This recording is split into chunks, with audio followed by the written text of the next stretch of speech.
The hoes are laughing? Yep. So the audience are a bunch of hoes? Yep.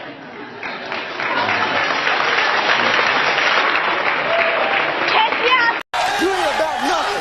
You ain't about nothing. I don't even want to hear your mouth. Jack. We've been starting 4K. And you don't feel like that to me.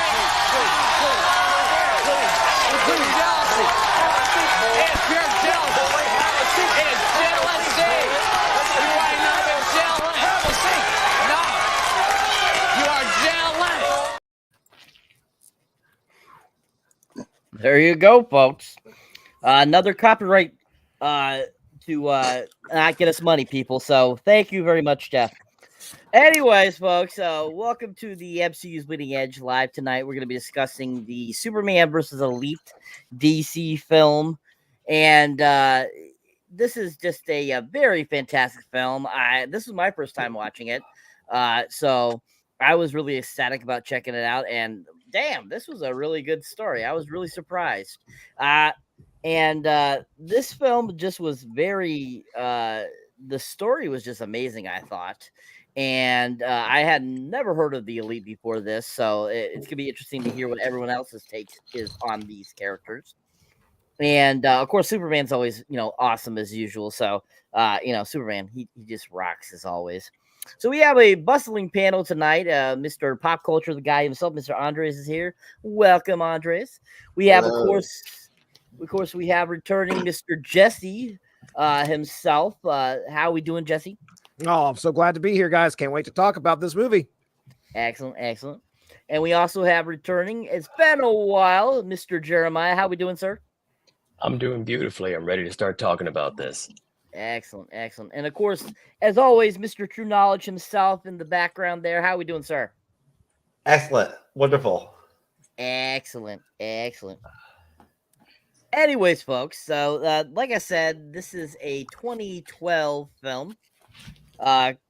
And our newest in our DC animated films that we've been watching. And, if you're not familiar with this, it is a definitely a very interesting film, as I said before.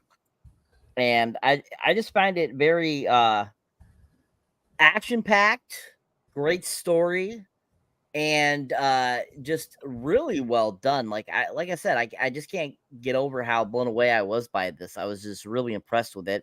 Kind of like Justice League Doom last week. These last two have been just phenomenal. Hello to Jocelyn. So anyways, so let's just go around the table and get everyone's opinion on this a little bit at first. Is this your first time watching it? How many times have you watched it? And just kind of your overall opinion on your first watch of this, even if tonight wasn't your first watch. Starting with you, Jesse. Yeah. Well, Jeff sends me the schedule of what you guys are talking, right? And I'm like, okay, what am I going to be into checking out here from these animated films from DC? Because I have honestly not watched too many. And Superman versus the Elite stood right out to me because I read the comic.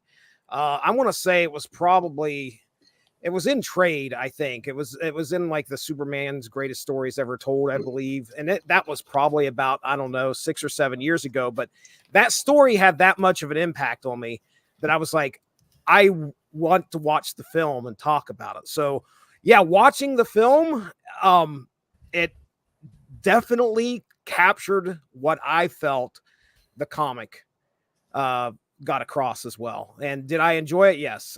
Yes, there's a lot to be talked about here. Excellent. Thank you, sir. How about you, Jeremiah? How many times have you seen this? What were your overall thoughts the first time you watched it? I had seen this movie a bunch of times. It came out in 2012 when you guys are telling me.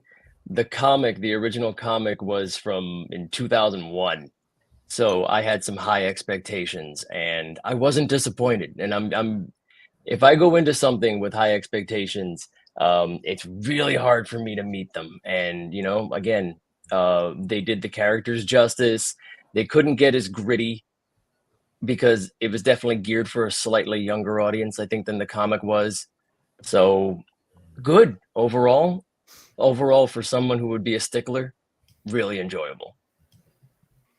Excellent. Thank you. Andres, same question, sir. Your thoughts, how many times you've watched it? Okay, so sorry.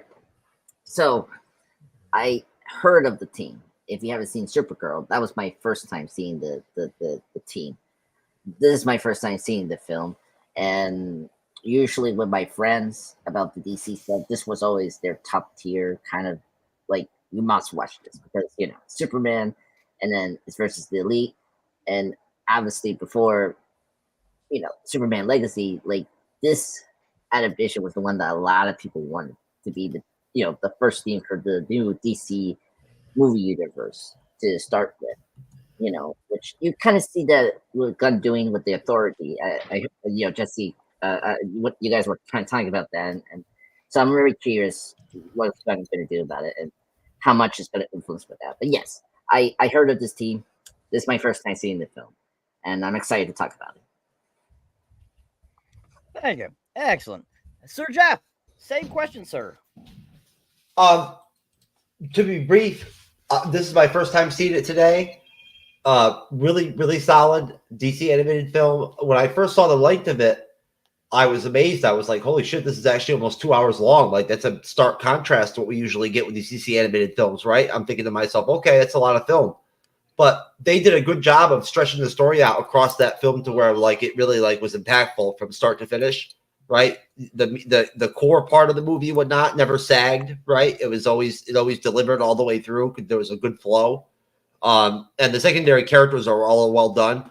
The Elite are great. Like they're very well executed, right? They're well animated. I'm not getting the animation, but the animation I think is pretty solid for this time period. I like the retro feel of it. I like the intro music being like, that rock shit or whatever the fuck they played or whatever, whatnot. It was dope. Yeah, so okay, USA, baby. Excellent. Thank you. All right. So as Jeremiah was mentioning, this is based off of the Superman action comic, What's So Funny About Truth, Justice, and the American Way, which came out in 2001, like you said, in March of 2001. It's considered Action Comic 775. And yes, of course, it includes the Superman and the Elite in it, and is considered a very successful run of a comic too. That it was very popular for its time. This was directed by Michael Chang, who has directed other DC animated films for DC. Written by Joe Kelly, who is a comic writer, penciler, and editor, who has worked on such titles as Deadpool, Uncanny X-Men, Action Comics, and Justice League. And I think that's pretty impressive, notable works that he's worked on. So he had some pretty good knowledge on him when he wrote this. I think that, being 11 years later after the comic came out, I think that this story was still super fresh. So I think that's pretty impressive at how fresh this movie was, even though the comic was already over 10 years old. So that's pretty cool. So this has voice actors George Newbern, Paula Peretti, Robin Atkin-Downs, Cathro Culbert, Melissa Disney, and Andrew Kishno, pretty much running out the cast of kind of the main characters you see throughout the entire animated film. And Paula Peretti cracked me up when I saw her name pop up, and I was like, Paula Peretti? I'm like, what? From NCIS? I'm like, nah. I'm like, I'm like, what? And so when she voiced Lois Lane, I was kind of like, she actually did a pretty good job. I kind of like it. She's a very snarky Lois Lane. I was like, this is kind of nice. So I was kind of impressed with her voiceover in it. But yeah, this has a runtime of 76 minutes, so an hour and 16 minutes. I don't think that's very close to 2 hours, but I think that's pretty average for these DC animated films, around an hour 7 minutes to an hour 20 minutes. So I think that that's a pretty good runtime, solid runtime for it. So if you're not familiar with the film, if you haven't seen it, Basically, kind of how it starts off is, we get kind of right away a battle with a supervillain that Superman has to battle, and who is the Atomic Skull. And so basically, they have a great throwdown right at the beginning of the film. We get kind of this huge throwdown. We get to see kind of Atomic Skull's kind of powers, all that kind of good stuff. And they kind of, Atomic Skull's trying to get kind of revenge, on Superman as he kind of talks about it. But of course, Superman prevails, stops him by smashing him into a giant lake. And he basically kind of like radioactively deflates basically because of the water.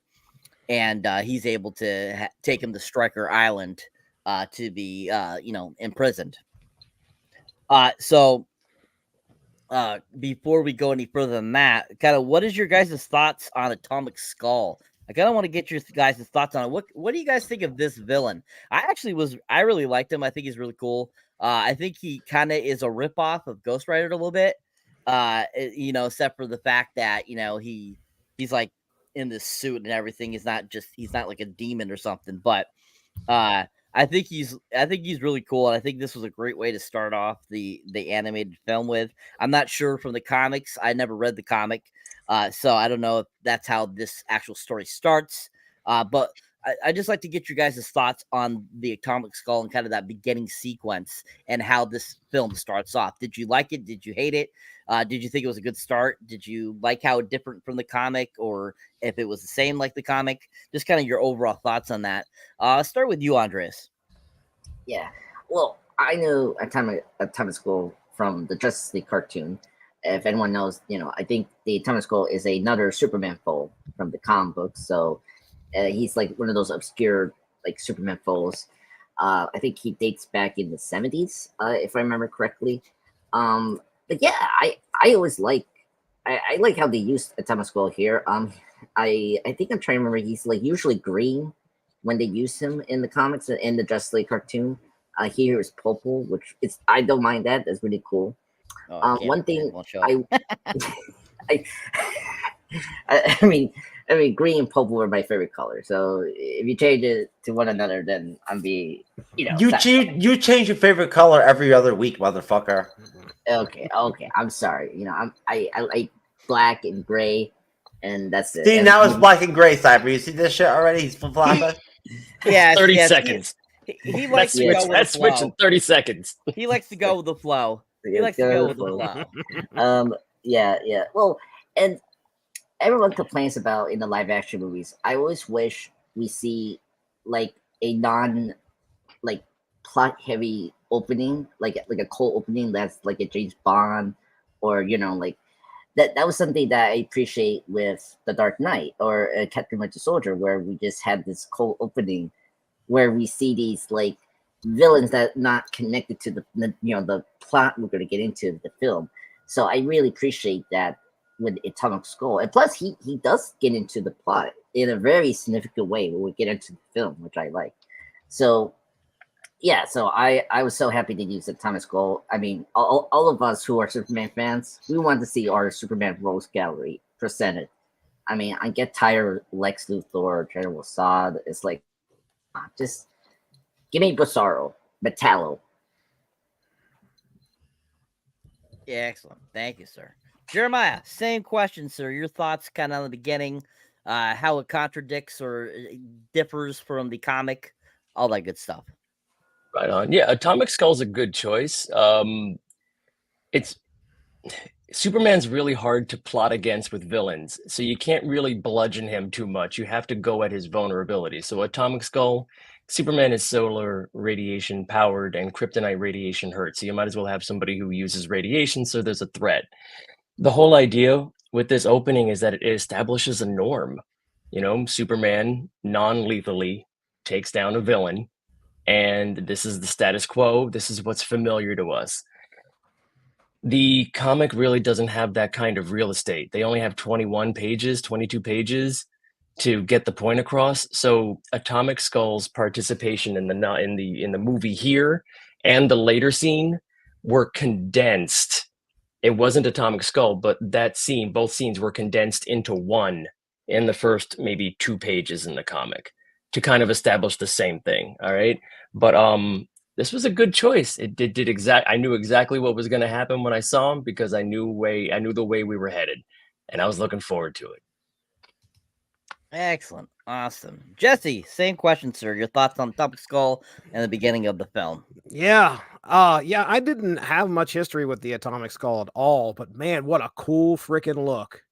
I mean, this thing comes out, he's glowing purple skull, and he's there to like threaten everyone around him just to get Superman's attention. And that right there, just like Jeremiah said, it kind of sets the norm because Superman's able to go in here. And this dude is, Atomic Skull is nothing to mess around with. You watch people get like turned to ash, and they're running, and all of a sudden they turn gray, and then they just kind of fall apart, just like War of the Worlds or something. It was pretty frightening, and he's got a frightening look. So yeah, the first sequence, the way this thing opens, it's great. I know that we've got to get this villain going in here, and talking about the comic, I just read it right before we came on here, because it honestly has probably been 5 or 6 years before I read the comic. And getting into this movie, I swore that the comic was like a long 6-issue arc, and I was like really surprised that I only read 1 issue. It should have been way longer. But this is that's the way it was. But yeah, I think in the comic, it's like this, we start things out, there's like this massive monkey that gets killed, and that's when the elite initially show up. But yeah, you got Atomic Skull, and you make them look like this, you use them. So I'm down. Excellent. Thank you. Jeff, same question, sir. Your thoughts on Atomic Skull and the beginning of the film? He reminds me of Ghost Rider, and how bad I wanted Ghost Rider to be in the MCU. That was my first thought. I was like, that's like Ghost Rider, but in DC.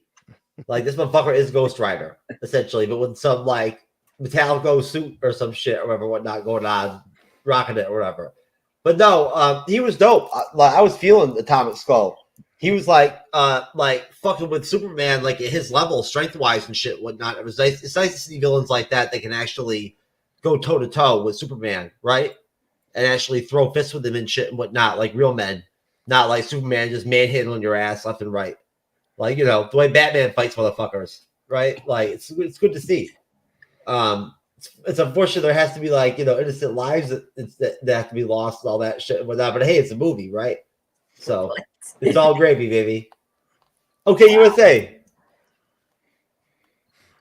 Okay, USA is his favorite word, people. Just remember that. So every time he says it, say it with him, people. Say it with him.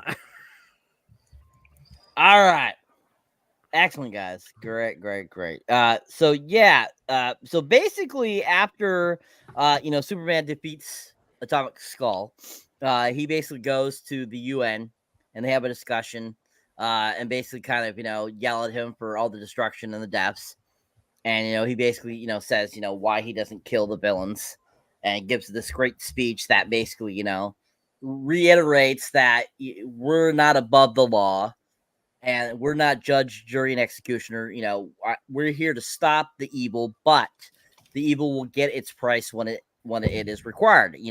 It'll be put upon them by the judicial system that is put in place, basically. So, once again, showing Superman is all about being fair, being by the book, and all this kind of stuff, which is, kind of Superman's creed, basically, over the years, and just kind of, he's, the epitome of, the United States. And so, he's given the speech, and two of the people there just start arguing with each other about, that they're not agreeing with this peace treaty. And so they basically start an all-out war in their countries. And so when that starts happening, Superman has to go over and check things out and see what he can do. And so gets over there, and basically all of a sudden we find out that one of the countries has a bioweapon that they have released, which is like this giant monster thing that has cannons and stuff that are a part of it and stuff like that. And basically, Superman's got to fight these things. And so we get this kind of great full on battle, him fighting with these creatures, and then all of a sudden, out of nowhere, we get introduced to the group, the Elite, who come to aid Superman in battling these monsters. And so as he's battling them, they come into his aid and help him and basically help him stop these bioweapon creatures from causing more destruction to the other country. And the action in this sequence I thought was so fun. The look of it, everything like that. We got, we get the introduction to the Elite, basically who consists of course, Manchester Black, Coldcast, Menagerie, and then of course Hat. And we get this, we don't really get introduced to them until a little bit after the fight's completed, but still you get to kind of see these characters in action. You get to see them use their powers and kind of what they do. And each of them appear to be of superior, power abilities. And the capabilities that these, people have are very strong against Superman. And as we get along in the story, we'll see that comes into play later on. But yeah, once they basically finish that, basically after they help, they disappear out, right after, helping, and don't give Superman any answers. So before we go past that, let's get your thoughts kind of on that sequence of the film. What you thought it was all about. What did you like about it? What did you dislike about it? Or what did you think about the battle? What did you think about those monsters, those bioweapons? What did you think about the introduction to the Elite? Them just kind of popping them in without really introducing which each character is. And kind of just your thoughts on that kind of section of the film. Let's start with you, Jesse. Yeah. All right. Well, first up, let's talk about Superman's speech, which namely is to cement. I mean, this is based off of Action Comics number 775. Okay, so Action Comics has been around for a while. The ideals that Superman represents has been around for a while. Hence the name of the story being What's So Funny About Truth, Justice, and the American Way. And you get this look at, okay, hey guys, I know there's bad people out there. I'm Superman. I can help take care of it, but we're going to do this by the book. We're going to do this by law. I'm not going to go out and just eliminate threats by killing them or doing anything like that. We're going to bring them in here, and we'll make them pay. All right, through the correct justice system that all of the motions that it has to go through. And there you go. So that's Superman's side. That's where we get a good look at what he has to say there. Now, as far as the Elite goes, when they first show up, I want to talk about that real quick, about how we don't know who these people are. If you're just watching this movie, you've never read the comic, what's scarier than the unknown? You have these people who show up and they are massively powerful. Okay, Superman doesn't know who these people are. Manchester Black, what's going on? There's a lot of mystery that surrounds these very powerful metahumans that are in the DC universe. And it's setting up things. Obviously, the name of the movie is Superman versus the Elite, but my goodness, they seem like good friends here. These guys are people I want on my side. They're able to come in. They're able to take care of business. They're able to eliminate these massive bioweapons and help Superman out. So, yeah. And what a look some of these characters have. Menagerie. Manchester Black, which I think he has the tattoo of the Union Jack, right? That's what it's called. The flag, the British flag on his abdomen and chest. It's pretty freaky. And yeah, just like I said, it's a great way to kind of get you hooked. Okay, how are these two guys? How are they going to be at odds? You might get a little bit of an idea as to their ideals versus Superman's ideals, and how their moral structure is. But so that's kind of what I took out of that first segment. Excellent. Thank you, sir. There She you go, is. people. She is. Azure is a freak. His Union Jack is a shirt.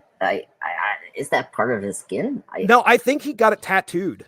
It's tattooed really? onto. Yeah, I thought it was his shirt there for the longest time too. And then I think there's a comment that he makes about how he followed the guy with the tattoo on his chest to London or something like that. So yeah, that's really cool. Yeah, it's supposed to be a tattoo. Because he even mentions it after him and Superman are having the conversation of, and he's kind of introducing himself to him. He mentions that he says that, yeah, I even got this tattoo on me on my chest, so I think it's okay. Yeah. The animation was like, wow. That makes sense. Thank you. I was like, tattoo. And they all look a little bit different from the comics too. Like Cold Cast, he's more dressed up. Yep. But to see, he's almost dressed up in an SS outfit. It's odd, but with chains, he seems like Menagerie is oddly enough more clothed, I think, than what she is in the comic. She's definitely got an attitude about her that, just like you said earlier, you can't get everything across in that comic. She has an attitude in this film that's not represented like that in the comic. They didn't have as much space. And just like what we were talking about before, Cyber was talking about the specific scene here with these bioweapons. None of that was in the comic too, because in the movie they have room to play. They have room to give us at least a little bit of that promise of, well, if the elite were maybe a little bit more reasonable, right, or if Superman were a little less corny, they'd be able to work along together, meet in the middle.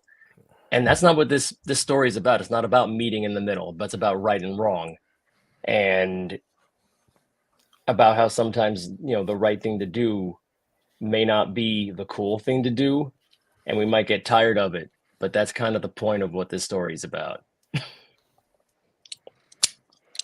Excellent. Go ahead, since you're already talking, Jeremiah. Why don't you give us your thoughts on that section of the film and anything else you'd like to mention? Well, I think I already threw my 2 cents in. I just want to say one more bit of this is for me, having read the comic so many times, and I had I still own the comic that I bought when I was 20 years old, the single issue, the same one of 775. Having this scene in this film was for me getting the DVD bonus footage of something that I had been reading for 10 years already. All right. This gave me an extra interaction as a reader of seeing Superman and the Elite and the potential that is offered if they would just be able to cooperate in some way, or if there was some wiggle room. And it was awesome to see them work together. It was I didn't mind that they didn't say very much about themselves. They were not supposed to. This was just kind of a field test for them, and it got me more time with these characters that I've enjoyed for a long time. So yeah, I was happy with this scene. Excellent. Awesome. Thank you. And shout out to JB in the comments there. Nice to have you in the comments section, sir. Yes, Superman versus Elite is a great movie. Most definitely agree, sir. And of course, we got Jocelyn here talking about boobies for some odd reason. But it's yes, those are cartoon boobies. Yes, most definitely. All right, Andres, your thoughts, sir, on that section? Yeah. First off, every time I see Superman making a speech at UN, this reminds me of Superman 4, Curse of Peace. But this time, this was much better and actually took it seriously. And no offense, I will take Superman 4 over Superman 3, folks.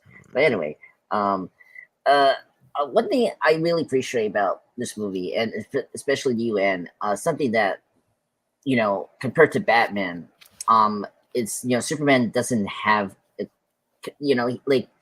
kill rule that Batman has. I appreciate this way he starts that he has one, and it's not about like it's about steady like holding your principles and like obeying the law, and and I think I like because we never really delved into that with Superman. A lot of people complain about how Man of Steel did it, and I don't know what you guys thought about Superman 2.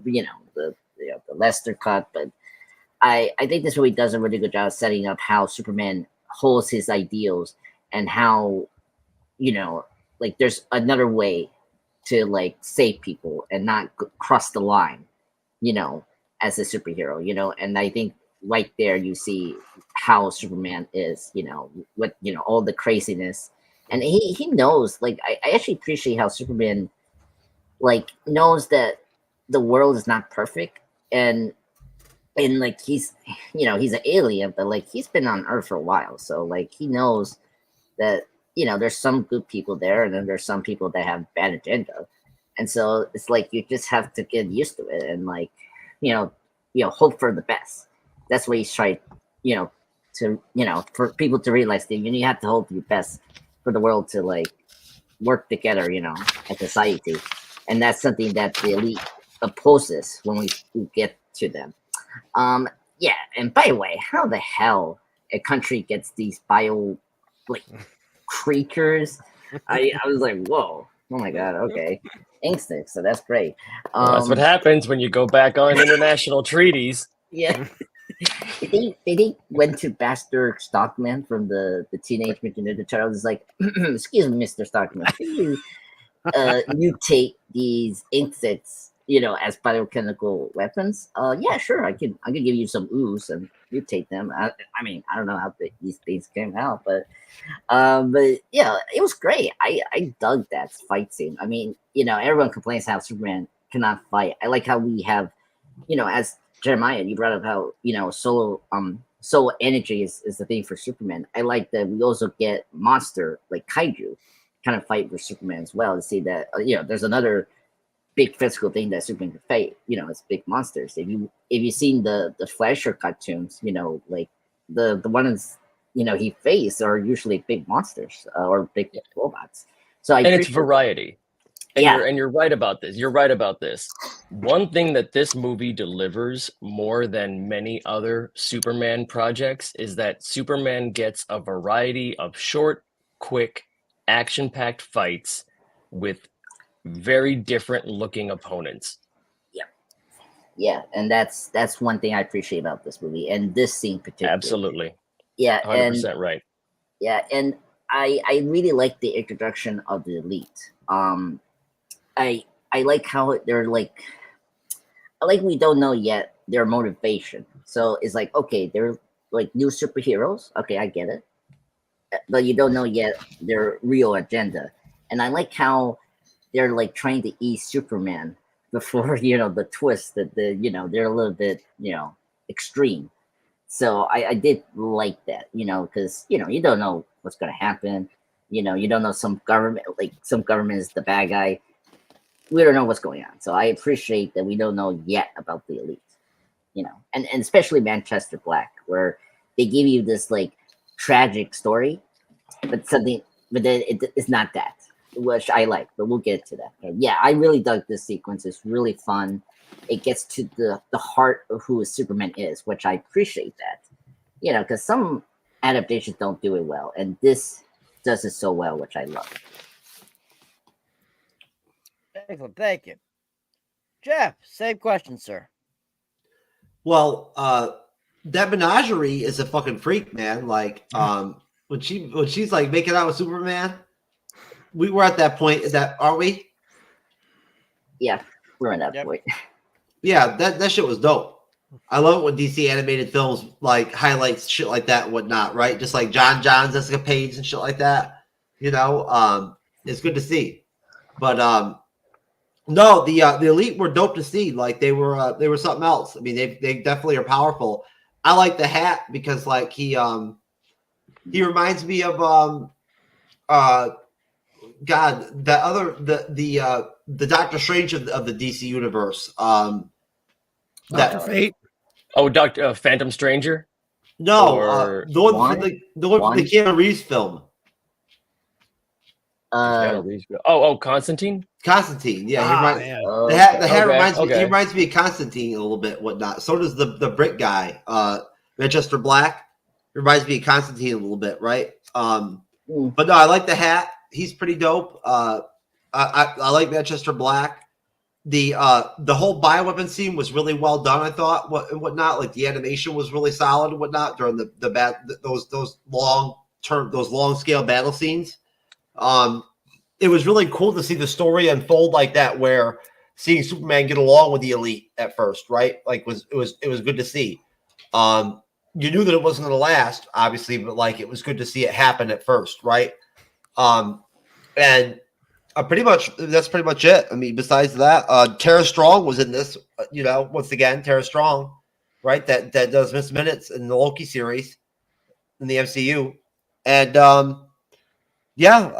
besides that, shout out to the writing on this is really good too. That's about it, sir. True Knowledge out. Thank you. Yes, the writing on this episode or on this film was done really well. Joe Kelly did a great job with this film, and it felt like an actual movie. It didn't feel just like animation, and I think that that's a testament to how great these DC animated films are from DC. And they really need to start taking a note from these to put into live action form. All right. Great, guys. Great. So as we talk a little bit more about the Elite, so we have Manchester, of course, Black. We have Colecast, Najee, and then Hat. Now, Manchester Black, he has telepathy, he has telekinesis, and he have incredible power. We have Colecast, who can emit tremendous amounts of electrical energy, which to me kind of makes me think of what's this the superhero there that they did the Static Shock. He makes me think of him quite a bit. Yeah. And Menagerie, of course, is a woman who symbiotically is bonded with a number of demonic-looking beasts. So, I mean, she definitely looks like she's like a demon or like a devil almost, and her kind of appearance and everything. And she has the ability to use those creatures and stuff like that, which is kind of interesting. And then, of course, Hat, which has the ability to conjure up beasts from his hat, which I thought was kind of funny and kind of cool and lame at the same time, I felt. And it's kind of like they're like taking a magician and making him be able to produce these monsters out of his hat. I'm like, okay, that is kind of cool, but at the same time, it's kind of like, huh? Like, I mean, are we trying to make magicians cool again or something? But anyways, he's definitely an interesting character. But these characters I thought were very interesting. Like I said, this is my first time watching it, so I had never heard of any of these characters before. So all of them were very new to me, and all of them I found very intriguing. Especially Manchester Black. I really liked that character. I thought it was a very interesting character, and I thought that his whole kind of like persona was kind of interesting too. Like he makes a perfect kind of like leader of a group, of a band, or of a group of heroes, or villains, whatever you want to call them. He did a good job at portraying that. And Hat just cracked me up like the whole time, just kind of being drunk all the time. I thought that was kind of hilarious. Yeah. So I don't know how much that is in the comic book, but that was a great little fun nod to that character. So I just want to go around and get your guys' thoughts a little bit more on these guys. What do you think of their powers? And do you think, in your opinion, do you think that their powers are enough to overtake Superman like they do in the comic and like they do in this film? Do you think that that Manchester Black was a good leader too as well? Did you like him or did you hate him? Just kind of your overall thoughts on the Elite a little bit more here. Just kind of to get little bit more information out there for people that might not know much about the Elite. Starting with you, Jesse. Yeah, so I would say my favorite character is the Hat. And I think a lot of it has to do with the fact that, I mean, he is sort of the comic relief, because you're just watching him be drunk all the time. Granted, he doesn't really get too many major comedic moments other than just dropping a beer bottle here or there. But he's also the one that I thought might be the biggest threat to Superman because of the magic-based powers. And I think they even, say that as the big fight happens, that he is the one that might actually be able to make a, at least impact the fight pretty well. But everybody else was able to hold their own pretty well too. So especially Cold Cast, I think he was like he's the big guy. He's the guy that's able to do some pretty powerful attacks. We'll just put it that way. But as far as the team goes as a whole, again, it's all about this air of mystery. We talked about them just showing up, and then just when you think you're going to get some answers, what do? Teleport out of there. No answers. And I think that happens like 2 or 3 times throughout the movie. They're just like, you're ready for Superman. Either they teleport away or Superman ends up getting teleported. And not only that, they're moving around in this ship that's, when you meet their ship, it's an entity of its own. You don't know anything about these guys. And that's what's really cool about it. So, but yeah, there's my thoughts on the Elite. Thank you, sir. Andreas, Mr. Batlord, Mr. Batman, Mr. Retard. Tell us your thoughts on the Elite. You know what, sir? You're gonna have a fear toxin soon in your house. So just letting you know that. Anyway, as Bad Lord is. Yeah. Oh man, this is tough. Oh my God. Yes, I won the Danny Award. Thank you. Oh my God. You are the Danny Award recipient, Andres. Yes. I'm gonna be just like Daniel Day-Lewis, a 3-time Danny Award winner. That's gonna be the poster of my life. Anyway, I'm sorry, folks. You have to get the Chloe Zhao Award too to be that. Oh hell no! Please. He just won it the other day. Oh no! Please no! I'm gonna throw myself in the water. No. I'm sorry. I'm not gonna get that award. No offense, Chloe Zhao. But anyway, favorite Elite. I'll take Manchester Black. I really dug Manchester Black. Because it's kind of cool. You get American superhero versus a British guy. That's kind of cool. Like, like we have a history, with Americans versus the UK, like I actually like how contrasted that for Superman villain. I dug that.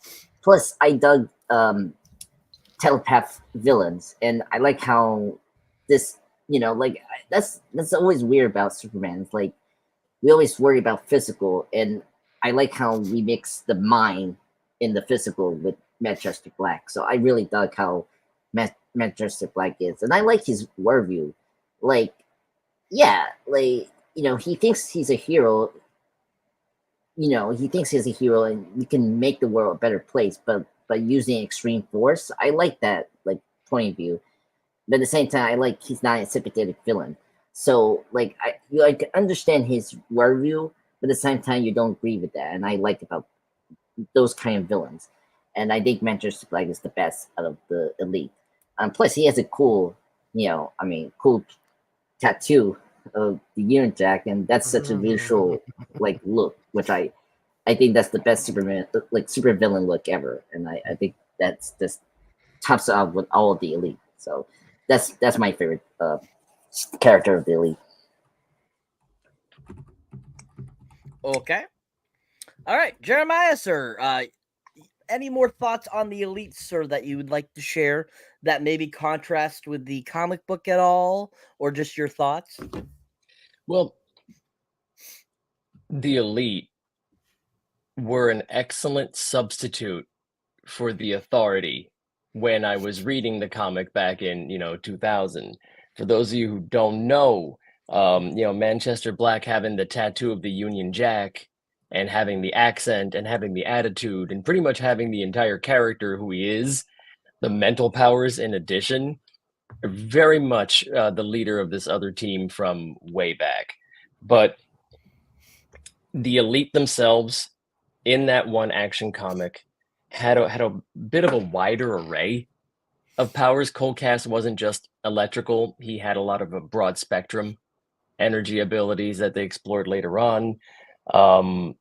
The Hat can do more than conjure monsters. He can essentially do any magical effect as long as he sticks his hand in his hat first. They don't really define that very deeply. But they just, everything from monsters popping out like sickening rabbits, or having acid rain on, rain down elsewhere on another continent way away from where you are. The powers themselves really aren't that specified, but it's the variety.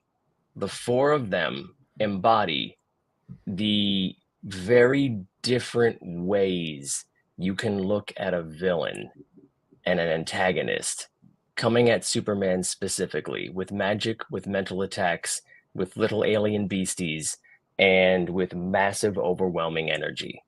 It's a variety, and it's the same thing that I was saying earlier. In this movie, we get what you don't normally get: a lot of quick action sequences with Superman and different dance partners. So it moves quick, and you don't get a chance to get bored with it. These characters work well for him. They are good foils for him. Excellent. Thank you, sir. Jeff, any other thoughts on the Elite, sir? So it's kind of like my sex life, Jeremiah, like my single status. You know what I'm saying? Like, in a way. Absolutely. Especially with Coldcast for you, obviously. I like variety, so I'm sure you do. Any Bleeding Edge fan knows that. I'm equal opportunity, representative.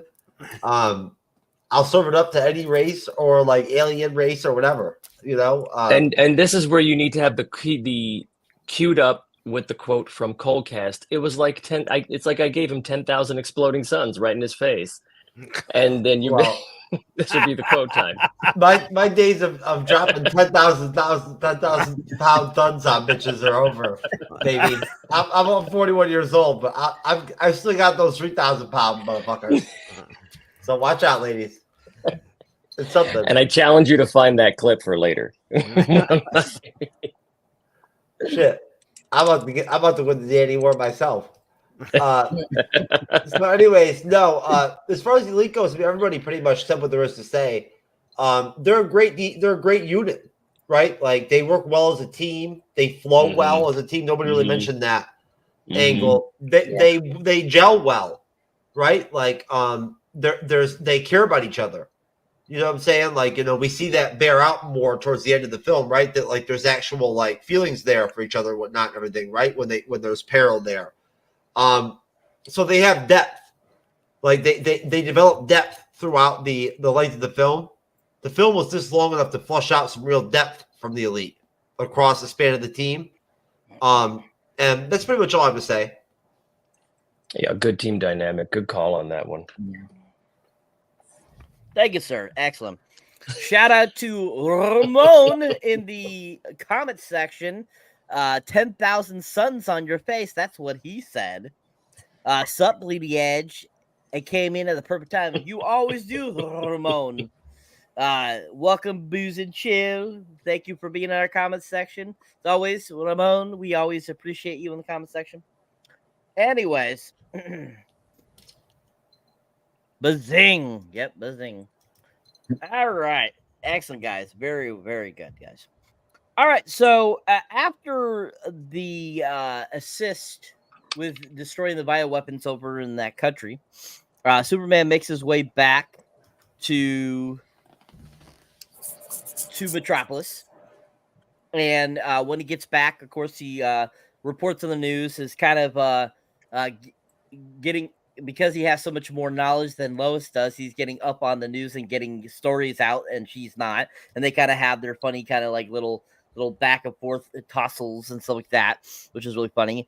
And when after he gets back, he doesn't like really what the elite. He doesn't feel right about them. He doesn't get completely a good vibe from them. So he starts to kind of investigate into them. He eventually goes looking over in Britain for them, and he comes across Manchester Black, and basically he kind of shows him his life story. We get to see a flashback of his life story of him coming into his powers. He has a younger sister. He grew up in poverty and so like that. And basically his powers came to just in the nick of time to save his sister. And, ever since he's been using that for, the better good of mankind.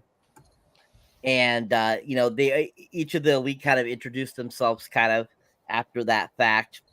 And even though after meeting them all and stuff like that, and them telling kind of, what it's all about and stuff like that, Superman still feels uneasy about it, and he keeps investigating more. Then basically after that, there's another occurrence that happens where there's people that need to be saved in this in a subway train underneath, and the elite show up and they work together to save the people in the carts in the subway train. They end up doing that. They end up finding out who was the reason that caused this, problem to happen. These two spy guys, and Manchester Black starts to interrogate them, and basically is doing it very lethally to begin with. But Superman stops him before he kills them, and and basically reiterates, "We don't do that. The justice system takes care of that." And basically kind of, once again, this another thing that has happened with the elite that really makes Superman puzzled, makes him question their real motives. And so after that interrogation, that's when all of a sudden, out of nowhere, we get this message. And this message is from Manchester, and he's telling how basically from now on that all villains are going to be dealt with lethally. And basically Superman sees this telecast, and he's like, makes him even more concerned, so he decides to travel to Bialaya. How do you say it? It's not Libya. I'll tell you that much. It's not Libya. Yeah, right. Not Libya. Bialaya, however you want to say it. Where basically he is inadvertently hit by cold cast generated pulse that greatly weakens him. And basically they kind of they save Superman after he's been hit by their own thing, basically because Superman keeps trying to kind of figure things out, what's really going on with these guys. And basically he ends up waking up inside their ship, and he's been being given solar rays, and basically they basically tell him, hey, this is what we got to do now. This is, your old news, we're new news, and this is how it's going to be. And before he really gets a word in, they teleport him away back to Metropolis. And of course he gets teleported right to where there's like a store, and they are like selling Superman stuff and stuff like that, which is really hilarious. Yeah. Which cracks us up. It just was so freaking hilarious. So anyways, so we'll stop there. So what are your guys' thoughts on that section of the film? That second save sequence where the elite help Superman, basically starting to look into who the elite are and try to figure out what's really going on with them. His encounter with them again after being weakened, and him being teleported back, and kind of that little scene there, and kind of the in-between little scenes that he has with Lois and stuff like that, which were pretty funny. What were you guys' thoughts on that section of the film? What did you like about it? What did you dislike about it? What did you think about it? Just kind of your overall thoughts, and if you have read the comic, how it basically correlates, if it does correlate to it or not. Just your overall thoughts. Let's start with you, Andres, this time, Mr. Batlord. Oh no. I want to let Jeremiah go. He had some. And if you don't mind, I do need to get going after this on this setup here, but I wanted to throw my quick 2 cents in on this part. Yeah, Okay. go ahead. And thank you, Andres. No problem. Go ahead and give your 2 cents on the rest of the film, sir. Oh, I mean, I was gonna jump right into just this section because I don't want to go ahead and miss the flow, but this section right here sets up that conflict. And everything that they're trying to do at DC Studios with Superman Legacy, trying to reestablish his ethos, live action. This movie, the way this movie plays out, provided Superman Legacy is successful, this is the perfect movie to make the Empire Strikes Back of that 3-movie set, if they're going to go for it. Because this really challenges it. And this section does it right there. Superman is seen as outdated. Superman is seen as not something that fits in the modern world anymore. We've moved past it. And that is actually the conflict. The fact that these characters are so perfect to physically take that fight to him is just why the story works so well. But the conflict is about relevance. All right, which is at this point Superman's greatest fight in the real world, in media, among a lot of us right now. And a live action version of this would really send that home. A lot of these scenes were pulled straight from the comics. Again, we didn't get a lot of Manchester Black's history in a flashback in the comic at all. We maybe got a speech, I think at most, a bloodshot eye speech from Manchester Black about it. But that was it, maximum. For everybody here, I want to thank you guys for giving me the time. If you liked this, there is a 7-part comic follow-up called Ending Battle, where Manchester Black gets revenge on Superman. It is a 7-part comic series, Ending Battle. If you liked this, you will love that shit. That is fantastic. All right. And I want to leave you guys with that. I appreciate the time. Thank you, Jeff. That is my link tree. It has all of my socials. It's really just my name. First name, last name.com, JeremiahKleckner.com. You can go ahead. It's my TikTok. There's my Instagram and links to several of the books that I've written. It is always a pleasure being here at MCU Bleeding Edge, guys. Thank you for the time. All right, You're brother. welcome. Have a good Have a night. great time. See you later, Good man. night. Peace. All right, Andres, your thoughts, sir. Sure. So this part really fantastic. As I think Jeremiah said, we got the reveal of the motivation of the villains, the elite, that they're here to show Superman that the old ways are no longer acceptable. So the new way is killing supervillains. It's like, okay. All right, that's fine. I totally see that. After you were trying to torture those 2 guards, it was brutal. And whatever Mishada, that alien chick did to those 2 guards with the alien, like it reminded me of Star Trek 2, Rafik Khan. Oh yeah, absolutely. It reminded me of that. The earworm. Yeah, the earworms. Oh my god. I was like, oh my god. So you guys are really the bad guys. And the fact you say, Superman, you're cliche, it's like, very kind of sad, and it's such a great reveal. We don't do that enough to like hear what's the motivation of the villains, properly. And I think this sequence does such a good job of just letting you know what the elite is, why they're here, why they're doing this, now, all that. It's really great. It's kind of funny that they have an alien like organism with them to help them teleport. Like Yeah. that part, I do want. I was hoping they kind of explain that a bit more, but it doesn't matter. I like how like Silver Age it is. Like it's really cool. I dug that. It's kind of like Cable from S-Force. You know what I'm saying? From the comics. Mm, This shit, right?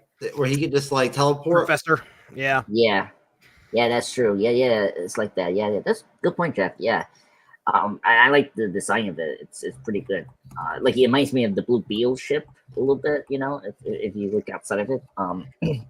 Yeah, and I did agree with Saber. It was funny when he dropped into that car dealer and then using that cartoon Superman theme, which was so funny. And I like the guy who responds like, I can give you 10%. The sale. Right. It was so funny. It's like, really, dude, you're gonna do that to Superman? But yeah, so I really got that. And speaking of Lois Lane, Saber brought up the actress from the NCIS. I was kind of shocked as well because I love her in the show NCIS and as Abby, and she's a good Lois. I really loved her. She has the spunk, the kind of intelligence that you want Lois to be. I always preferred the relationship where Lois knows Superman is Clark Kent. And I like that this movie does that. Like she knows Clark Kent and Superman. So that's really good. And I like how they balance. Good point, Andres. Yeah, like sometimes you get tired of like the traditional, like she doesn't know Superman's Clark Kent, and it's like, okay. Here I'm happy that like she knows, and I like how supportive she is for Superman. And I like how both of them bounce back each other. Like it reminds me of the Superman animation series from the DCAU. They were always like bickering each other, getting the good story. And speaking, wait, I want to talk about George Newborn. I'm a Team Daily Superman fan for the Superman voice, but George is still amazing. I mean, when he's in Justice League, Justice League and Justice League Unlimited, he's such a great Superman voice actor. I was so happy they brought him back for this movie, and he's such a perfect Superman voice as well. And he delivers one of the best Superman performances I see, with these animation focused Superman movies. So yeah, I dug this section. It's really fun. I mean, animation wise, we haven't talked about that. Amazing, especially the action scenes. So I'm very excited to talk about the other sequence. So here we go. Excellent. Thank you, sir. Jesse, same question, sir. Yeah. So I'd say that what really sticks out to me, clearly we're getting a good idea of who the Elite are, at least as much as we can, and what they stand for. And you said how there's a speech now. Guys, we're drawing a line. You cross it, you're dead. The Elite's coming for you. That's a big statement. When you've got Superman saying something almost completely opposite of that earlier. And the other thing is the public sentiment that is rallying behind the Elite. When the Elite can get things done, the big question has always been like, why doesn't Batman just shoot Joker in the head? How many people are you going to save if you take that villain out? And that's what's being represented here with the Elite. They're done. You mess around, you play stupid games, you're going to win stupid prizes, and that's usually meaning that you're going to die, especially when it comes to the Elite. So, this is the crux behind this. We're getting into where the conflict's going to happen. Especially, I love the fact that that's what makes this story so good. Jeremiah hit on it. It's about how kind of meta it is. When you start looking at where we are as comic book fans or just fans of superheroes in general, I'm wearing a hat that has the Punisher symbol on it. I obviously am a fan. You put Punisher in a room with Superman and just look at their ideals. I know who's going to win the fight, but just look at their ideals and they're completely opposite. And this story was written in 2001. It's an animated movie that came out, we said 2012. It's relevant then. It's now 2024. what's the movie we're all excited to get ready to go see? It's going to be Deadpool. Everybody's excited about going to see Deadpool. Of course, it's probably the only superhero movie that's releasing this year, but or the one that's at least worthwhile to go see. Deadpool certainly isn't pulling any punches when it comes to whoever he's going up against. So it's still a thing. This is still a very meta thing that comic book fans, superhero fans, anti-hero fans are still having to deal with. And that's what makes this movie good. And we're just kind of ramping things up here because who's going to win? Because now you have to have a battle. It's going to happen soon. You know it's going to happen soon. Now you got to figure out who's going to be the victor. Very true. Thank you, sir. Jeff, same question. Share your thoughts on that section of the film. Well, Andre stole my thunder pretty much because I was going to mention Lois Lane. I thought was strong in this part of the film, and good job, Andres. Lois Lane was really well done. I also thought that the secondary characters overall, along with the animation, were well portrayed and well written and whatnot, and well voiced all throughout the whole film. Everything was very cohesive. It all flowed well together to this point in the film. Like I mentioned, earlier in the film, everything flows well. It's very entertaining at all times.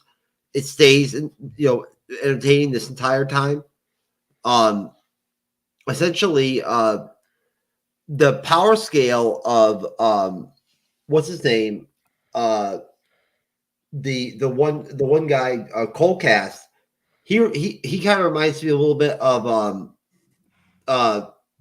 that one character they're talking about having in Thunderbolts, the Sentry. He's got like Sentry type powers a little bit, whatnot, in a small way. But that's pretty much it. I mean, honestly, I liked the Clark Kent dynamic. I like the voice work of George Newman on Batman, on Superman. He was really solid. I really enjoyed him as Clark Kent, especially. And it was like Andres highlighted. I like the dynamic of Lois and Clark and Superman in this film, even though it was more Lois than Clark. I just want to ask a real quick question. It just has to be one word answer. All right. So going around, we'll start with Jeff. Whose side are you on at this point? Are you on Superman's or are you on the Elites? I'm on the Superman's team. Okay. All right. Cyber? Superman. All right. Andreas? Same. Superman. Okay. All right. I mean, but good job, Jesse. Who are you on, Jesse? Well, look, at this point, the Elite's making a good argument. They really are. If you are in a world of superheroes and super villains, okay, yeah, it's nice to have a Superman around, but is he around everywhere? And is he able to take care of the threat and eliminate it? No. I mean, Lex Luthor is still around. Brainiac is still around. Superman's made a choice not to end the threat. So I understand why the public is behind the Elite. So yes, the Elite. I'm Elite all the way right now. I'm a little concerned about that. You should never trust an alien chick seducing you. You know what? That's the only reason I'm Elite. Good man. Sounds about right. Hey, I mean, she reminds me of Mystique. Like, she was that hot, and, seductive. I'll like, oh yeah, I'll definitely join your side. No problem. Not a problem. No argument here. Yeah. Superman sucks. Yeah, Superman sucks. I mean, I'm a Batman fan. I don't know why I'm here. So, so it's like I'm just playing safe here. All right. Excellent, guys. Thank you. All right. So, moving on. So, basically, what we'll do is we'll give you a little break here for a second and show you the trailer and just to kind of get you reinvigorated, and then we'll get into the climax of this film.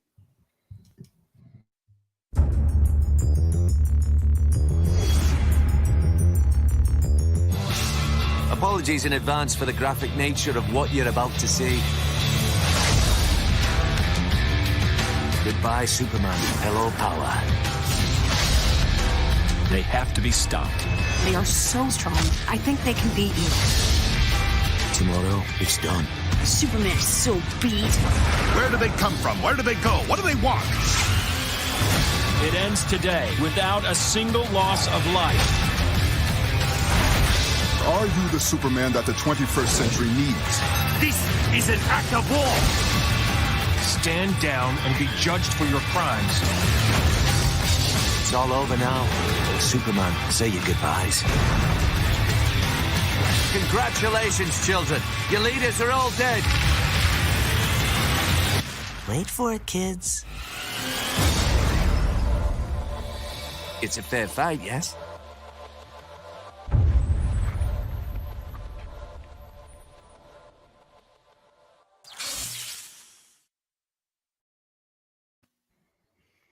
Excellent. Great little trailer there. Really gives you kind of a little bit of a insight into, Manchester Black and kind of the Elite's thought process. So really fun there. All right. So any thoughts on the trailers, guys? Anybody have any thoughts on the trailer? First time I saw it, it would have hooked me though. So excellent. It's a pretty solid trailer. It's its usual short, time period, 1 minute, 10 seconds or whatever. But it pretty much kind of epitomizes what you get in the film in a way. Yeah, I mean, it didn't spoil anything for you guys, so so it's a good trailer. So there's nothing much to say. Excellent, thank you. Well, all right. Actually, I will say this: falsely advertising Dr. Light. He's not even barely in the film. He's like in that one clip when we get introduced to Manchester Black in those TV like screens. And it's like, really? But anyway, that's just me as a DC fan, Dr. Light, if you know your comic books. Anyway, go on, Cyber. Let's move on. Okay, thank you. I forgot who's moderating here. Anyways, so hell? you could just be quiet, Batman. Well, you know what? F you, sir. Whoa! I told you I don't go that way. You can do that to Jeff, but you can't do it to me. Well, head of the line. Be quiet, Batlord. You will die, Batlord. Go ahead. I got my army.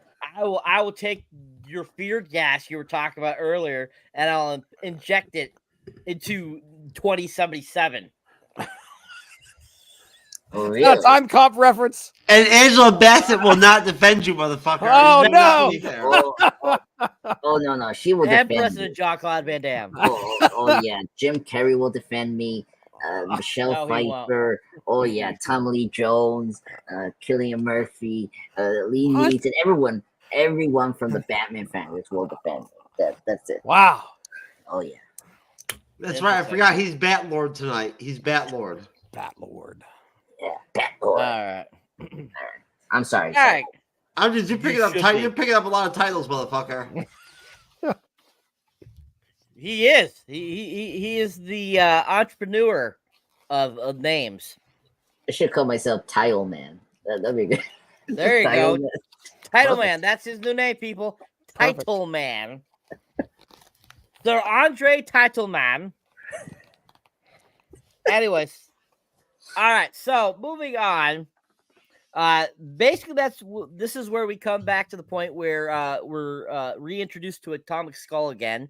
He's able to escape from his prison at Stryker, and basically ends up starting to go on a rampage. The Elite show up to try to stop him.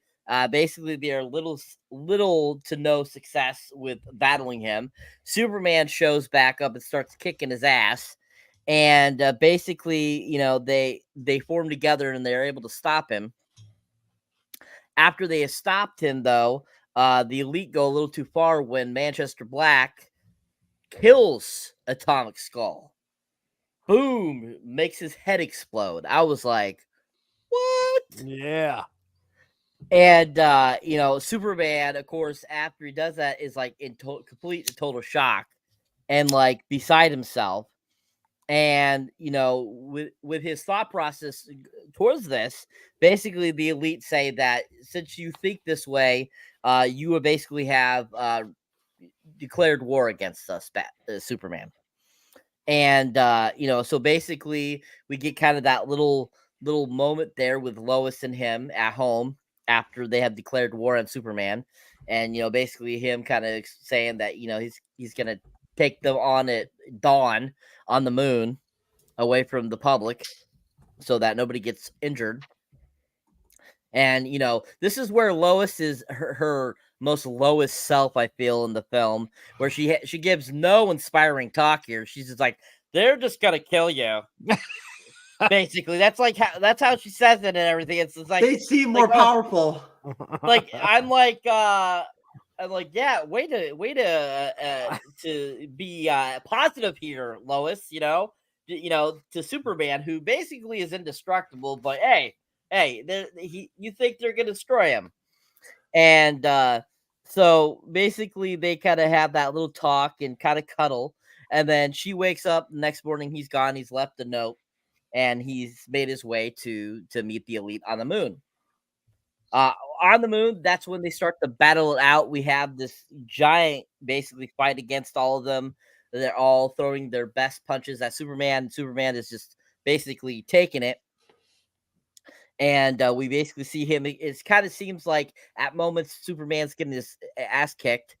And, basically get to a point where they're battling, and Superman has gotten kind of knocked down, and that's when Coldcast does his super boom thing, and basically it has supposedly killed Superman, and all that's left is a little bit of his cape. And they're kind of gloating about it. And this whole time they're fighting, it's all being telecast back to Earth as they're battling. So everyone's like watching TV and all in shock. Lois Lane is in shock, and everyone's like in shock. And after they think they have basically destroyed him, all of a sudden, out of nowhere, a voice is heard, and all of a sudden it's Superman's voice, and he starts to play with them, and all of a sudden a giant windstorm starts and ends up taking out Menagerie by an arrow, and it basically causes her to go to catatonic, and she seems like she's dead, and they're all worried and stuff like that, and they're all starting to kind of get frightened as things are going on. Hack decides to get inside the cyclone that all of a sudden feels like he can't breathe, and he's swooped away. And then both Coldcast and Manchester Black teleport themselves back to Earth by their spaceship thing that helps them. Bunny, thank you. And after they get back there, that same voice is following, and we keep kind of hearing the voice as it's starting to attack them and stuff like that.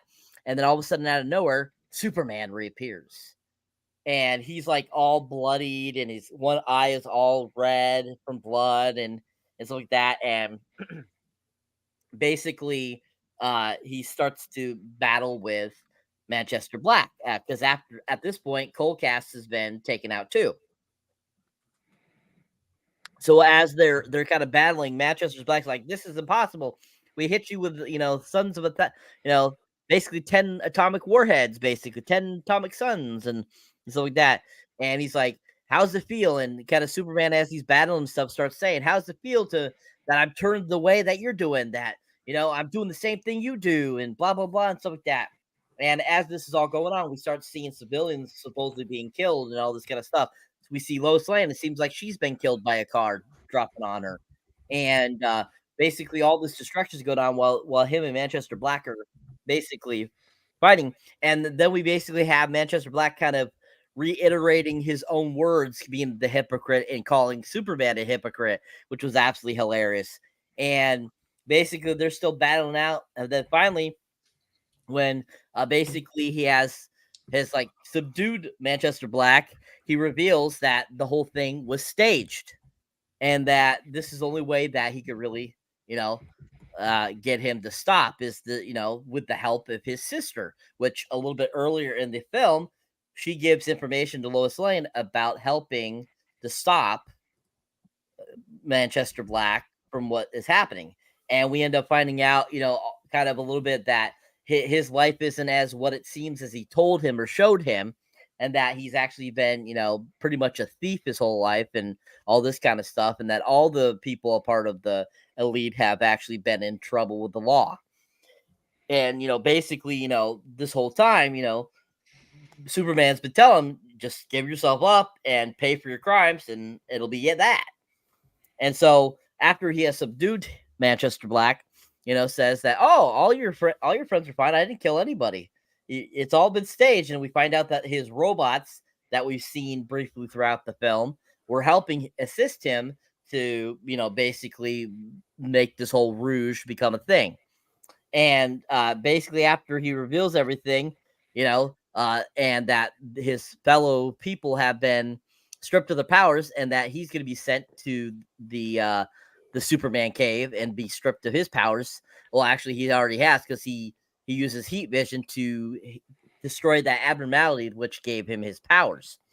And so basically, Manchester Black is being brought away after, and still is like basically fighting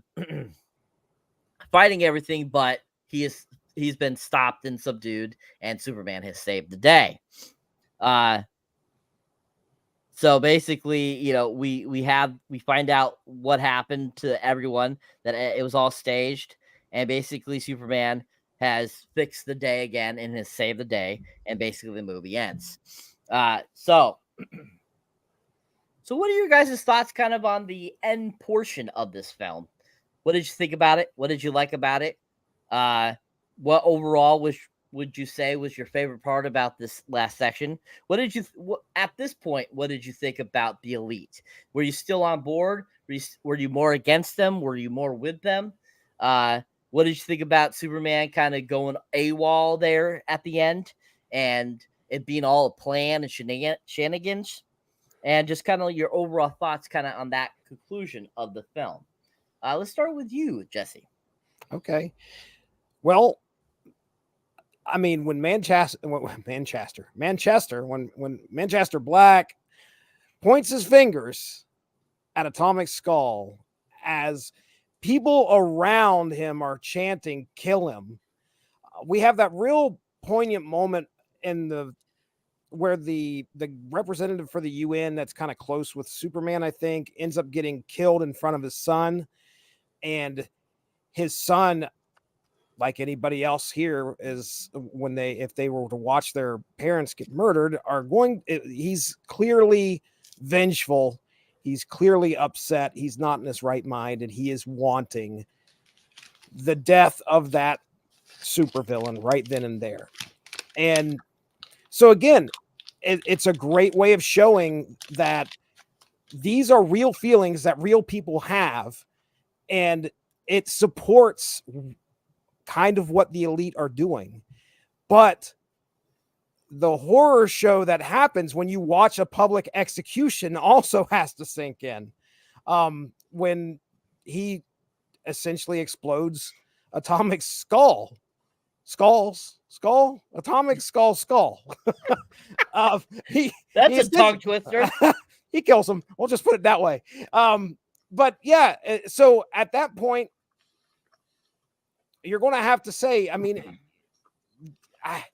you don't want to say that they crossed the line if you're Team Elite, but you have to look at that and say, well, okay, yeah, there's probably a line that was crossed here.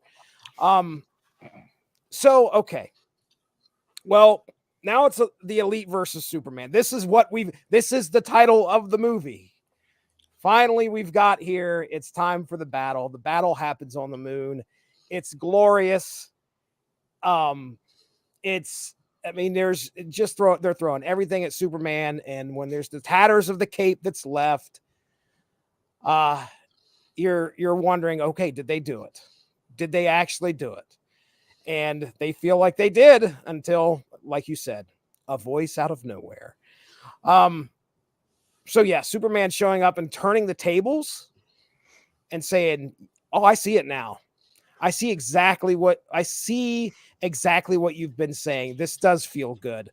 And essentially uses their ideology against them, taking out each member of the elite right in front of Manchester Black, making him realize, okay, yeah, it's not fun, is it, to watch your team get destroyed, watch your friends get killed. And there is a great speech. I honestly wish I could read it and read it out here. I could find it first and then read it. But the moment that he says the word,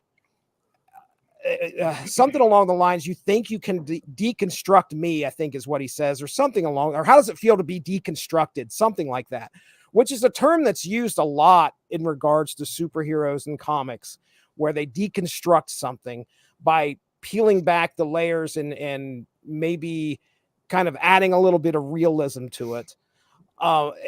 It's a great way that this film reached out and grabbed a hold of the meta and put it in there to represent what a lot of readers and a lot of viewers probably felt in some capacity when they're looking at their favorite anti-hero.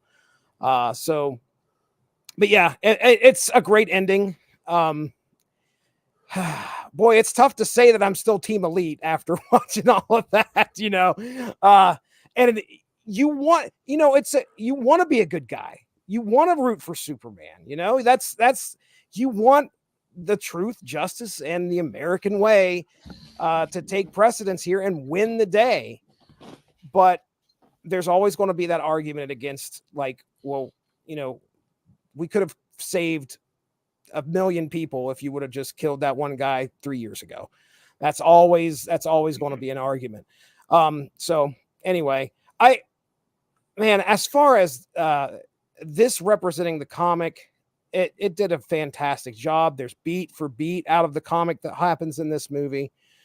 So as far as what I enjoyed out of them, I enjoyed a lot, just about every minute of this. So it was a great ending, great swerve by Superman being like, "Hey, oh yeah, nobody's dead, by the way." No, I didn't kill anybody. It was just to kind of show you what it was, what it's like to watch someone like you go around and do what you do. So, but yeah, enjoyed myself. Excellent. Thank you, sir. Title Man. Your thoughts, sir. Title Man. Yes. Title Man Rise. Yes. Yeah. Oh my God. This was the best part about this movie.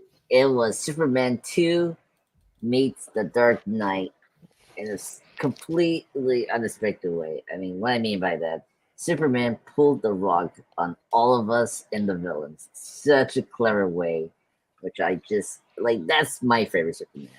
The man that has a lot of power, like he has a lot of mind, which people forget. He's a smart guy, and this sequence was so good.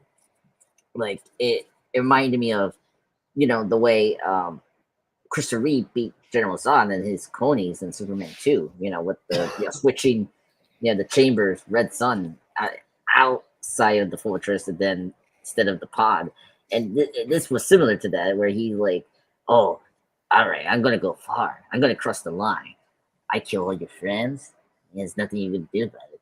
You know, because there's a great line that Superman say to Darkseid in Justice League Unlimited, the finale, when he say, like, "I've been holding myself, like I am the most powerful being, but I hold myself so that I don't hurt people and like kill them, because he can easily kill them, right? Like easily. He's a super powerful being, for God's sake."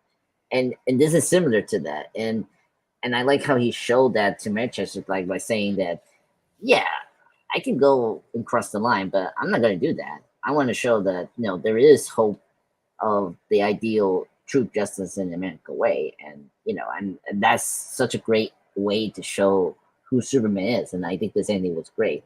I mean, I got giddy when the robots just dropped down and like bring in the citizens to safety. I was like, oh, I never realized that. That's so cool. It was similar to old Star Superman, where Superman used his androids to stop that alien creature, eating the sun or whatnot in that movie and the story too. And I like how we see. I like that he used the robots here to protect the citizens. That was really cool. I really love that. And yeah, I was just shocked that he abandoned Manchester Black, but that made sense, clever. Didn't clever kill man. him. Didn't kill him, but pretty much, took Yeah. took his career away. Yeah, exactly. So very clever, and I like how he tells his robots to negotiate Bonnie, the alien ship. It's like, we're gonna take you back to your planet. And they're like, yep, you're done, Manchester Black. Your ship is not gonna work for you. So yeah, like Superman did the Batman thing. It's like, oh yeah, you think you're tough and you got everything under control? No, you didn't have anything under control. So I really dug that, and it's such a Superman thing. I just love, and I just love that this movie understands what Superman stands for, and that he's not gonna take a life. He will find a way to save someone and like show that there's humans have the capacity to be good. And I really dug that this ending deal with that. But at the same time, we got great action. I love it. It's amazing. I mean, first off, the whirlwind, like I was like, oh my god, like the hat can like lose his hair. I was like, whoa. And then the alien chick, Mirage, her getting hit by that like Superman dart. It's like some kind of dart. Yeah. Yeah, it was cool. Like, it reminded me of Dark Knight Rises when Batman did the dart on those Bane soldiers and and had a little logo in the Superman logo. I was like, oh, and then her aliens were coming out. I was like, whoa, oh my god, what happened to her? I was like, I just love Colt. Was it Colt Blast? It was like, oh my god, my friend. He was like freaking out. I was like, oh my god, what's going on? And it just. Well, anyway, the team fell apart under pressure, and it was just incredible. But yeah, great ending. I just love it. It's one of the best endings of any of these DC Ammunition movies. Close to Batman Under the Red Hood.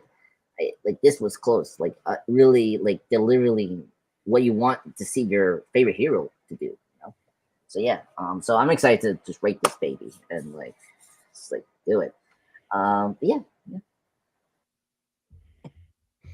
Thank you, Title Man. Great job. Sir Jeff, your thoughts, sir, on the conclusion of this film. Well, Superman is gonna win, right? It's how is he gonna win? That's what matters. Is how's he gonna win? Right?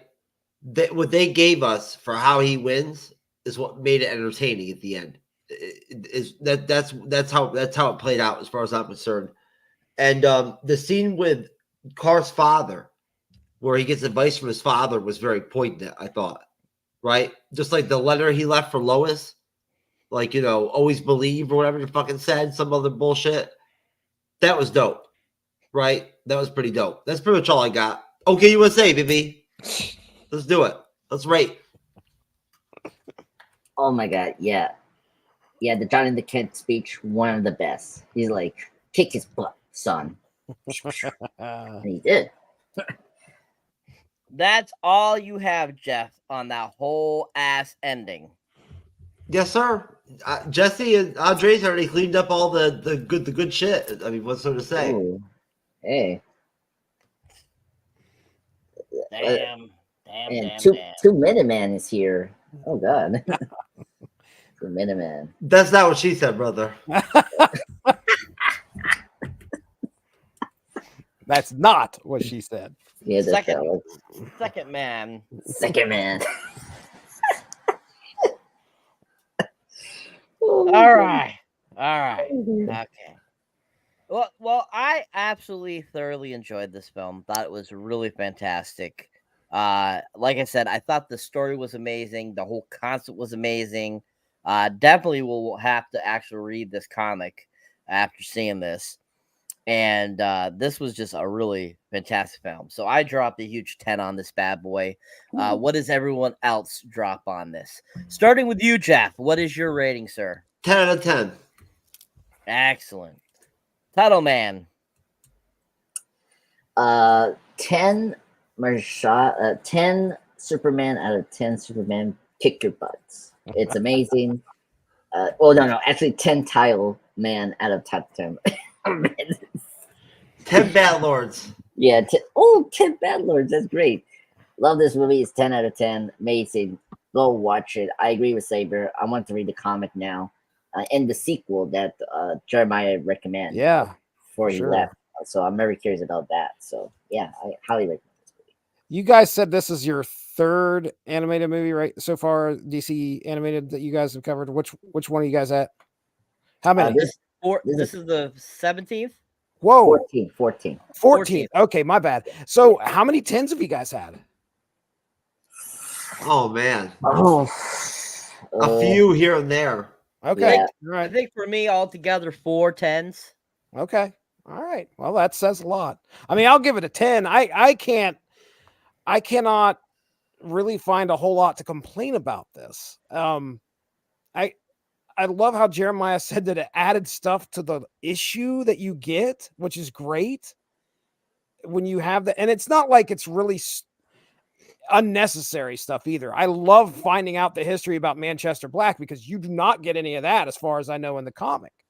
So it's adding stuff that I already knew about, and it's not unnecessary. So yeah, I mean, I can't hit it for anything other than a 10 right now. So I'll give it a 10. Excellent. It's a good movie. Good movie. Very good movie, people. All right. So that is the Superman versus the Elite film, folks. So I will turn it over to Mr. True Knowledge to take us out. All right, I will start off with Jesse Starcher. Sir, Jesse, what would you like me to pull up first? The podcast or the actual W2M Network YouTube? Head on over to the YouTube. I think it'd probably be the best place to go. So yeah, hey, I do a show on the W2M Network. Actually do a couple shows, but mainly I go through the Source Material Comics podcast. If you can find that out there on any podcasts. Which section, Jesse? Just go to podcasts. I think if you hit that tab, you should be able to find. This is really neat. I love how YouTube does this, but I think you could find under comics. There's probably a ton under comics where that Doctor Strange is at. That has, I think, everything from Source Material, which is a show that I do with Mark Radulich and a couple others. I also do the Unspoken Issues podcast, which focuses on 90s comics. So that's out there as well.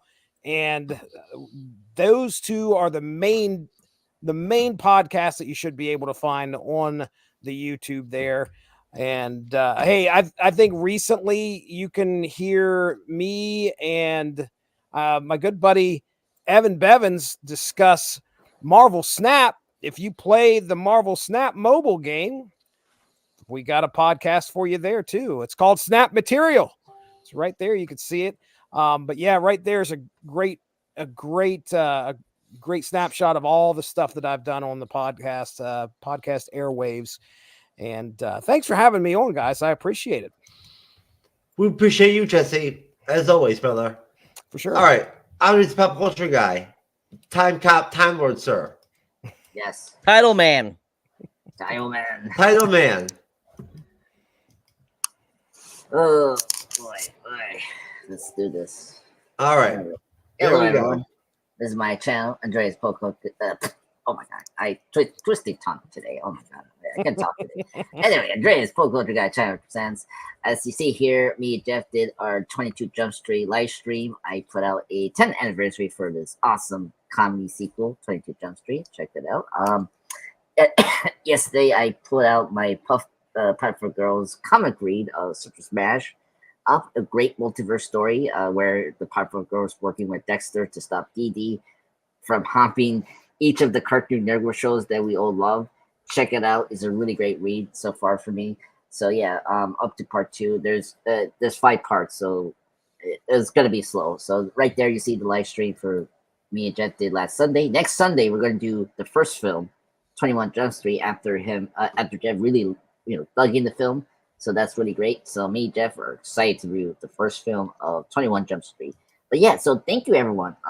Thank you MCU community for helping me. Cyber, please help us reach that mark. It's been a pleasure, and I'm excited to talk more content. I'm excited for Friday for John Wick. So please help me and Cyber to reach that mark as well for 2024. Cyberneticshark, sir. Hello, people. So if you like me as a moderator, you like me on the panel, you can definitely check out my solo content under Cyberneticshark. You'll find me on YouTube, TikTok, X, Instagram, Facebook, pretty much anywhere. My most recent, as you can see, there's a Quiet Place Day 1 trailer reaction. Definitely check that out. Can't wait to see that movie when it comes out in June. It looks like it's going to be amazing. As you can see, I'm up to 736. I've taken on about three new subscribers or so. 2 maybe. Yeah, I think it's 2. And very happy about that. And I got more content coming soon, more trailer reactions, more movie reviews for you guys, and stuff like that. So yeah, just keep an eye out and help me and Andres get to that 1,000 mark, people. Yeah, definitely check out my Madam Web mini review, people. It's a lot better than a lot of people are saying. It's not that bad. I'm still to go see it. I might go see it tomorrow. Oh, you know what? I've got one more plug for us too. Tell me that you saw it, then we'll talk. Okay, I'll tell you. I will tell you tomorrow if I'm going to go see it. Now that you said that, Cyber, I will go see it. Folks, we appreciate all of you. We hit the 40K subscriber mark, so thank you very much. We really appreciate all of you out there. The support is wonderful. It's good to be at the MCU'S YouTube channel and podcast. We love you, Jesse Starcher. We love you, brother. I'm Jesse Pop Culture. We love you, brother. Cyberneticshark, good moderating, sir. We're out of here. We'll see you later. Peace.